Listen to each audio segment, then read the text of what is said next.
The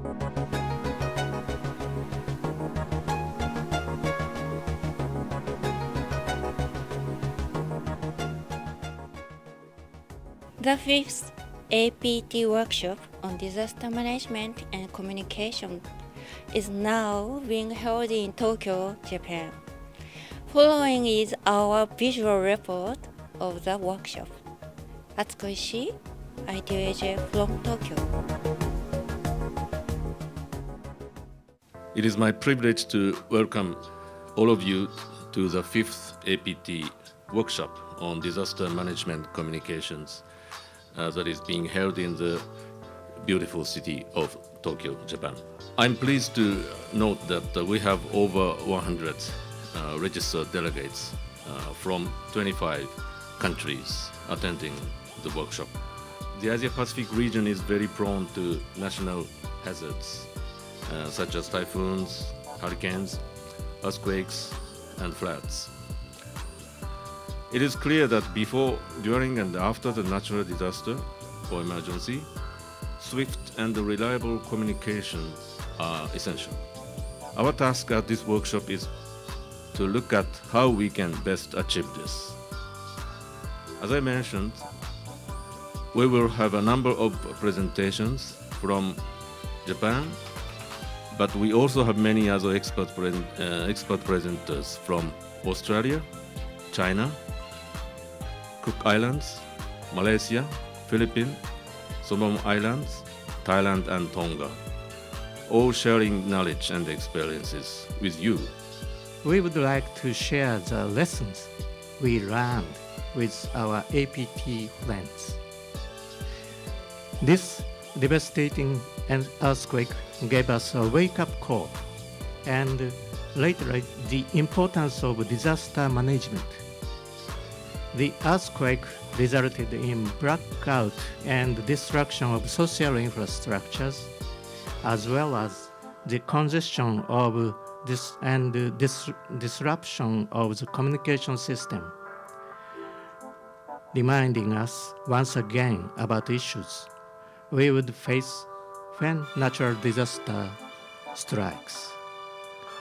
Based on these understandings, Japan has been supporting this workshop as APT has many member countries that suffer from various natural disasters. Japan is promoting the active use of ICT as an effective and efficient means of addressing issues in various fields to facilitate approaches related to disaster management, not only in Japan, but also in the Asia-Pacific region. So information for all and information at emergency and information in need are important aspects.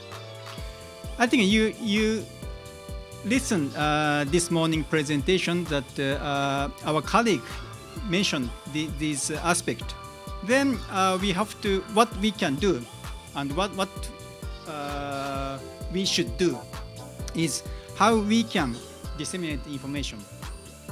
Then if we can't rely on telecommunication, then how about broadcasting?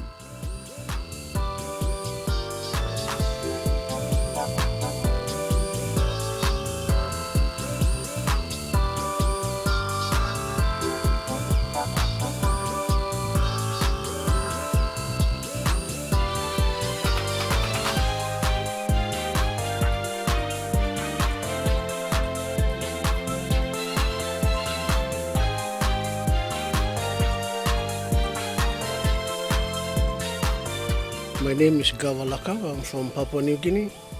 This workshop is very, very important in terms of saving lives, in terms of disaster, how we as human beings should work together to rescue people in such occasions. From my observation now, Japanese communication system in this such network is very advanced with using the ICT technologies. To my knowledge now, what I see around here, this is very, very eye-opening for everybody. Japanese communication system in such situations are very, very high-tech.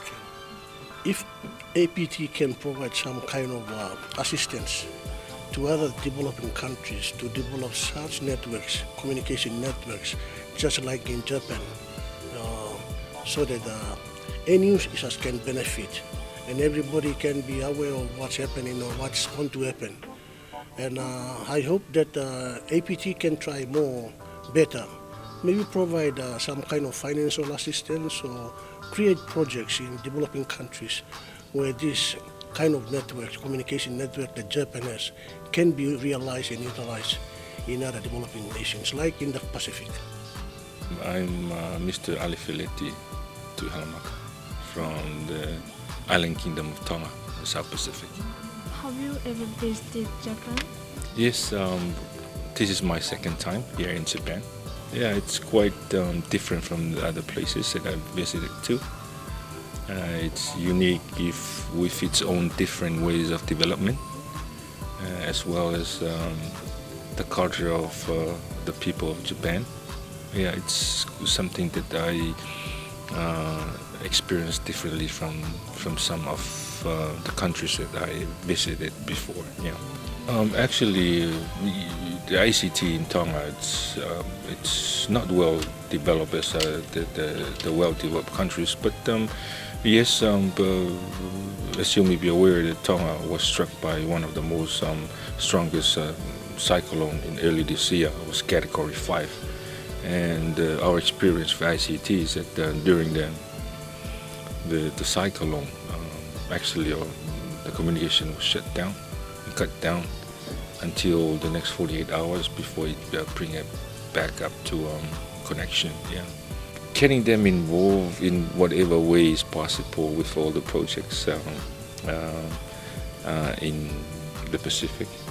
Right now, we're still working on a couple of projects that we are submitting through APT and ITU and to Japanese government, and hopefully that JRC, JTEC, and all those companies here will be somewhere down there available to assist us in Tonga. For like what I just said, that we've experienced working with JTEC and JRC in our early disaster warnings. That was really, really great to have them with their experience, their skills, their knowledge. Yeah, we put up a project that has been recognized and is very successful. Yeah. My name is Abdullah Shiham, and I'm working in the Maldives Telecommunication Authority of Maldives as a deputy director, so which I look after the spectrum management as a whole.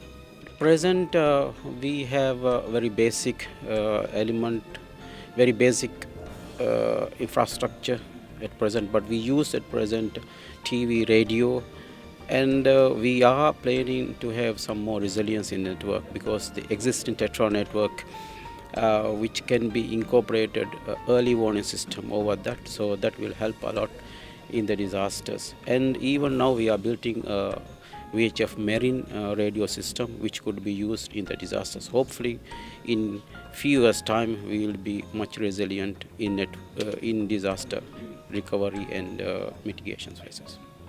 Yeah, in Japanese warning and communication systems, it found they have added so much infrastructure to make the network resilience, because that is the most vulnerable factor in case of disaster, because it has happened so many times. It has experienced them even in this community of the people. So they have invested a lot in the resilience of the network. Definitely that will help to disseminate communication in times of disaster.